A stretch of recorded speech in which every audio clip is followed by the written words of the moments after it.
Coucou tout le monde, nous revoilà pour la deuxième partie de cette émission essentiellement basée sur la clinique. Pour ceux qui n'ont pas vu la première émission, je vous invite à suivre le lien là-haut. Et pour nous les autres, eh bien, c'est parti!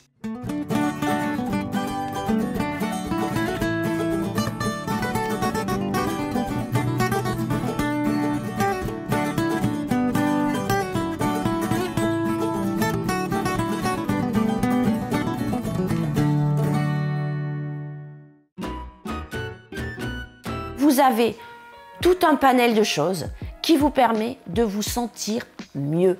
Et ça, c'est ce qu'on apprend en clinique en 3 semaines. Donc, vous dérouillez la journée type, vous le verrez avec les plannings, le type d'exercice que l'on fait, c'est très intense. Vous avez souvent 5 heures de créneau où il n'y a strictement rien. Vous allez me dire, ben, t'as dû te faire chier. Non, pas du tout. Parce que quand vous avez dérouillé les 5 heures de bien-être, ils sont bons à prendre parce que vous lâchez prise, vous apprenez à respirer, vous apprenez à profiter du beau temps, à profiter du parc, à profiter des gens avec qui vous êtes, à discuter. Le temps passe très vite et vous pouvez réattaquer sur encore des exercices de kiné, des exercices de relaxation ou des exercices de musculation parce que là aussi, comme on vous réapprend à vous muscler, ben vous allez faire comme dans les salles de sport. Vous allez utiliser des appareils que vous trouvez. Donc, vous allez retrouver les bancs de musculation pour tout ce qui est abaissement, pour tout ce qui est soulèvement avec les pieds. Vous allez réapprendre à marcher sur un tapis, voire à faire du vélo. Donc, le vélo, vous avez 2 types de vélo. Vous avez le vélo d'appartement type, ou vous avez ce qu'on appelle le motomed. C'est un vélo où vous êtes assis sur une chaise en position semi-allongée. Et c'est un vélo à assistance électrique. Et ça vous aide d'abord, à voir que vous pouvez pédaler de façon asymétrique. Et là, vous dites, mince, en fait, j'appuie plus d'un côté que l'autre. Bah oui, parce que vous avez un côté où vous avez plus mal que l'autre. Donc, ce vélo va vous apprendre à rediriger votre force de façon à pédaler de façon asymétrique et surtout à ne plus avoir mal. Tout ça, on l'apprend en clinique, dans la joie, dans la bonne humeur. Il y a des moments où on a très très mal, où on se sent vraiment au fond du trou. On est au bord de l'abandon, mais on a un gros avantage. On a l'équipe médicale qui nous soutient, qui nous dit « Bon, eh bien aujourd'hui, tu vas faire un petit peu moins fort, tu vas te poser un petit peu. » Et puis, vous avez les gens du groupe avec qui vous êtes, qui vont vous dire « Bon, allez, c'est qu'une mauvaise journée, mais tu verras, c'est positif. » Ben oui, c'est positif, parce que là, la douleur que vous avez, c'est pas la fibro, c'est juste votre corps qui se remuscle. Et donc, ça vous donne envie. Vous dites « Punaise, je suis vivant. » Et ça, c'est important. Donc, la clinique, c'est je réapprends à me muscler, je réapprends à faire une activité physique et j'apprends à lâcher prise. Quand j'ai mal, je ne me morfonds pas, je ne retombe pas en dépression, je me dis j'ai mal, mais je vis. Je suis rentrée en clinique avec des cannes anglaises. Le premier jour, la kiné m'a dit une phrase. Votre doudou, vous le laissez dans la chambre, je ne veux plus le voir. Si vous venez avec votre doudou, c'est que vous n'êtes pas enclin à avancer, donc c'est stop pour vous. J'ai pas fait tout ça. J'ai pas attendu 1 an pour avoir ces 3 semaines de rééducation intensive, pour apprendre à vivre mieux, pour repartir au bout de 2 jours parce que je ne peux plus lâcher ma canne anglaise. Non, je l'ai lâchée. C'est vrai, j'en ai bavé. C'est le soir que j'en bavais le plus, mais j'avais mes appareils d'électrostimulation qui font énormément de bien. Et j'avais le groupe, on se soutenait. Et je peux vous dire que souvent, on se couchait, il était 23 h puisque c'était extinction des feux en clinique. On dormait peu, mais le matin, on était debout. On était au petit déjeuner à 7h30, à 8h30 en balnéo, à 9h30 en kiné. Et on enchaînait, et on enchaînait. Et bien, je peux vous dire qu'au bout de 3 semaines, vous sortez, vous êtes au top de votre positivité. Pour preuve, quand vous rentrez en clinique, vous avez, le premier jour, vous avez un bilan kiné qui vous dit où vous en êtes. Donc là, c'est la cata, on s'aperçoit qu'on est souple comme un verre de lampe, que le moins de mouvement nous fait souffrir. Au bout de 3 semaines, on vous refait un bilan. Et là, vous faites non mais attendez, quand je suis arrivée, j'étais debout, je touchais pas mes pieds. Là, je mets mes mains à plat sur le sol. Avant, je pouvais pas rester faire des abdominaux. Maintenant, je le fais. Et là, vous dites, en 3 semaines seulement, j'ai appris à faire tout ça. En fait, non, j'ai pas appris, c'était toujours là, mais la douleur m'empêchait d'aller au-delà. Attention, il y a aussi les moments où vous avez les grosses baisses de morale. Quand vous êtes en clinique pendant 3 semaines, mais vous avez la possibilité le week-end de retrouver vos proches et de rentrer chez vous. Et là, c'est le lâcher de pression et il y a 2 cas de figure. Soit vous pleurez, vous êtes en pleine déprime parce que vous êtes super fatigué et que vous avez l'impression d'être une grosse daube. Et vous avez la deuxième sensation, c'est putain, je vais tout lâcher, je vais y aller à fond. Et en fait, non, pas du tout, c'est pas du tout ça. Voilà. Donc la clinique, ça sert à ça. Et au bout de 3 semaines, eh bien on rentre. On est plein de bonnes intentions. On a envie de tout manger. On a envie de faire plein de choses. Donc effectivement, il y a des matins, tout va bien, on a la pêche, on fait tout ce qu'on peut. Et il y a des matins où on n'a pas trop envie, quoi. On est un peu dépressif, on a un petit peu mal dormi, donc on est un petit peu mal. Et là, les travers de la maladie reviennent. Ah, j'ai mal, donc non, je fais rien. Non, on vient d'apprendre que les moments où on est bien, il faut sauter dessus. Donc qu'est-ce qu'on fait? On se bouge, on va marcher, on va faire des exercices. Moi, qu'est-ce que j'ai fait? J'ai la chance d'avoir un mari extra, d'avoir une famille extra. Donc, qu'est-ce qu'on a fait? Je me sens bien sur un ballon. Je ne sais pas si vous avez remarqué, mais depuis tout à l'heure, je suis assise sur mon ballon parce qu'on est drôlement bien sur ces ballons. J'ai des tapis aussi pour pouvoir faire mes exercices au sol. J'ai également la chance d'avoir un vélo elliptique. J'ai la chance d'avoir une piscine, même si on va s'en servir que 3-4 mois dans l'année. Allez, 5 mois avec un bel été indien, mais c'est une chance, il faut la saisir. Si vous n'avez pas de piscine chez vous, dès que vous avez l'occasion, essayez d'aller dans une piscine ou d'aller à la mer. Ou si vous êtes en vacances, profitez de vos vacances pour bouger. Faites de la marche, attention, ne vous surestimez pas non plus. La marche, c'est bien, mais dites-vous que si vous faites 1 km dans un sens, au bout d'un moment, il faut revenir. Donc, il faut penser le double. D'accord? Ensuite, qu'est-ce que vous pouvez faire de plus? Profitez de la vie. Profitez des moments où vous êtes bien. Parce que vous le savez, avec la fibro, ça dure pas très longtemps. Vous allez être bien au réveil. Ça va durer peut-être que 10 minutes. Mais pendant ces 10 minutes, mettez-les à profit. Faites ce que vous aimez. Faites des exercices. Faites de la photo. Faites du dessin. Bougez, faites de la cuisine. Moi, je n'arrête pas. Je fais de la cuisine, je marche dès que je peux. Je ne vous cache pas, j'ai des moments où je ne me sens pas bien du tout. Mais j'ai un entourage. Mon entourage a appris, grâce à mes 3 semaines en clinique, ils ont appris à vivre avec ma maladie et à me booster. Ils ont appris que lorsque je commence à décliner, à me sentir mal, il faut me trouver quelque chose, il faut me trouver un dérivatif, il faut me faire rire, il faut me dire tiens, ça te dit, on va au jardin. C'est pas grand chose, on sort, on va au jardin. Vous êtes en appartement, vous dites tiens, je vais descendre les poubelles. Et je vais pas prendre l'ascenseur, je vais prendre les marches. Je prendrai peut-être l'ascenseur pour remonter, mais au moins j'aurai pris les escaliers pour descendre. Ça, c'est ce qu'on apprend après la clinique. C'est le lâcher prise, c'est surtout apprendre à vivre mieux.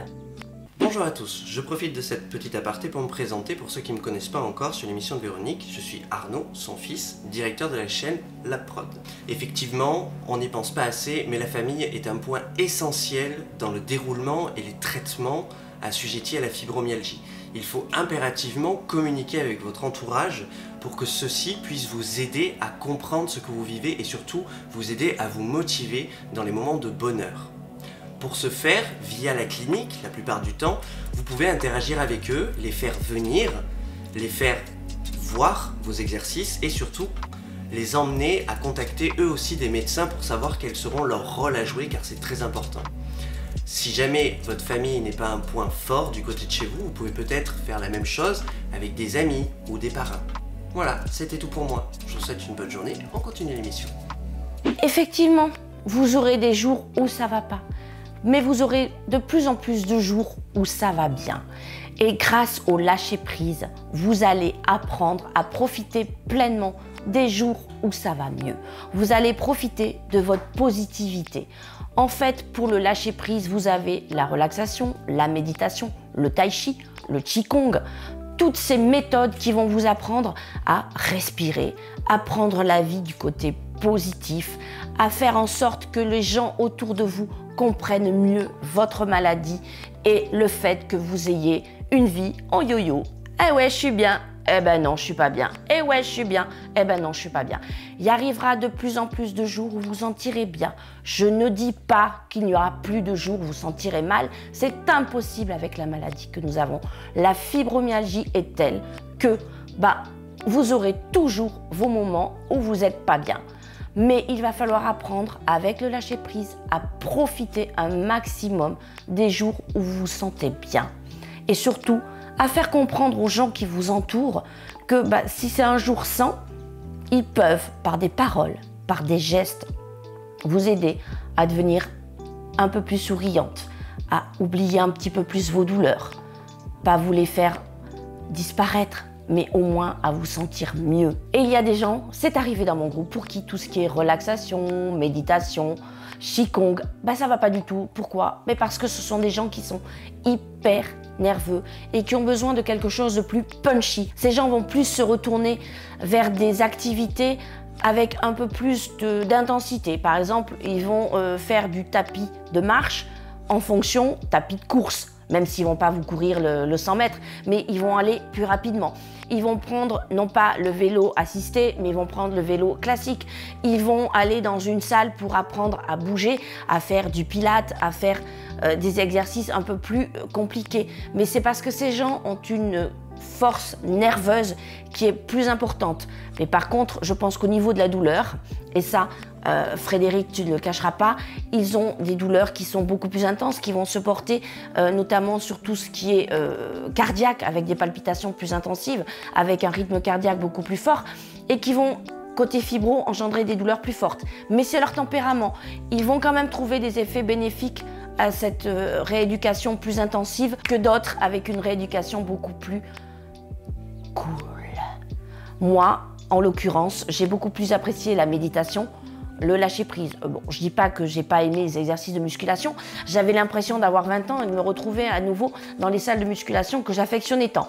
Bon, je ne vous dis pas que je le referai, mais quand vous allez voir ce que je suis capable de faire et ce qu'on me demandait de faire, vous direz « Ah ouais, mais attends, la Minette, elle pouvait faire à la presse 100 kilos et là, on lui demande d'en faire la moitié. » Bah oui, parce qu'en fait, 100 kilos, ouais, je pouvais le faire 2-3 fois. Mais là, ce qu'on nous demandait, c'est de faire un quart d'heure. Et pousser une presse 100 kilos pendant un quart d'heure, je vous avoue, je ne suis plus capable de le faire. Plus actuellement. C'est comme soulever 75 kilos en abaissement, comme ça. Oui, j'ai pu le faire, mais j'ai plus 20 ans et je suis malade. Donc, j'en faisais la moitié. Et tout est comme ça. Il faut apprendre à faire avec ses capacités pour pouvoir les faire sur du long terme. Le but, c'est pas de faire, d'aller 1 heure en salle de sport pour plus pouvoir bouger pendant 6 mois. C'est pas ça le but. La clinique, elle vous apprend à faire du long terme pour une efficacité sur du long terme. Nous avons parlé du traitement médicamenteux, du traitement non médicamenteux, de la reprise de l'activité physique, du lâcher-prise. Donc tout ça, c'est ce qu'on appelle la prise en charge globale et spécifique de la douleur de notre maladie. Et grâce à cette prise en charge globale et spécifique, on se rend compte d'une chose. On ne meurt pas de la fibromyalgie. On peut avoir un fauteuil roulant, des cannes anglaises, mais aussi du jour au lendemain, c'est une bonne journée, on n'en a pas besoin. On se focalise, on est sur nos 2 pieds, on va marcher, on va faire de la photo, on va faire les boutiques. Ça ne va pas durer longtemps, mais c'est le bon moment. Tant que vous n'êtes plus sur votre fauteuil roulant, que vous n'avez plus votre canne anglaise, c'est le bon moment, ça veut dire que c'est une bonne journée. Mon mari, il y a des fois, il voit que je ne suis pas bien. Et il va me proposer d'aller marcher. Alors je vais lui dire « Ah non, j'ai mal ». Il me dit « Mais on va pas loin, même dans le jardin, on va marcher un petit peu. Il faut que tu refasses bouger tes muscles. » C'est ça aussi le vivre avec, c'est d'être entouré. Donc vous pouvez être entouré par votre famille, vous pourrez être entouré par vos collègues, vous pourrez être entouré par tout un tas de personnes, mais il faut leur expliquer votre maladie. Parce que le slogan des gens atteints de fibromyalgie, c'est « Je suis handicapé, mais je suis debout ».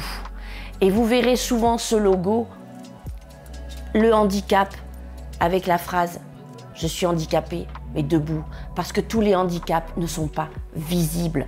Vous avez effectivement un handicap, vous êtes fibromyalgique, c'est une maladie invalidante, handicapante, mais vous êtes debout.